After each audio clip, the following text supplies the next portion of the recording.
नहजुल बलागा में इमाम अली अलैहिस्सलाम की वसीयत का कुछ हिस्सा जो आपने शहादत से कुछ देर बतौर वसीयत इरशाद फरमाया, जबकि इब्ने मुलजिम बलून ने आपको ज़रबत लगाई थी।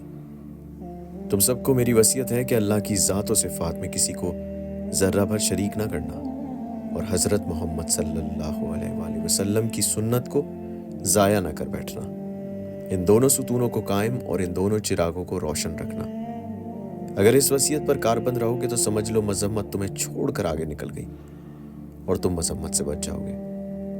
मैं कल तो तुम्हारा साथी था, आज तुम्हारे लिए इबरत हूँ और कल तुमसे जुदा होने वाला हूँ। अगर मैं बच गया तो अपने खून का वली वारिस खुद होऊंगा, और अगर मुझे मौत आ गई तो मौत ही मेरी मियाद है, यानी उसका वक्त और मुकाम मुअय्यन है। और अगर मैं अपना खून माफ़ कर दूँ तो ये माफ़ी मेरे लिए कुर्बत इलाही का ज़रिया है और तुम्हारे लिए एक नेकी शुमार होगी। बस तुम भी माफ़ कर देना। क्या तुम्हें पसंद नहीं कि अल्लाह तुम्हारी पर्दा पोशी करे?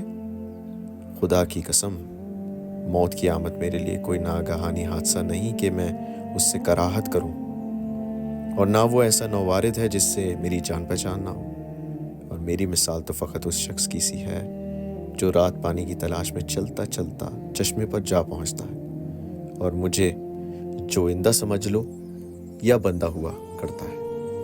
जोइंदा या बंदा यानी ढूंढने वाला पा ही लेता है, और अल्लाह के पास जो कुछ भी है वो नेकोकारों का माल है।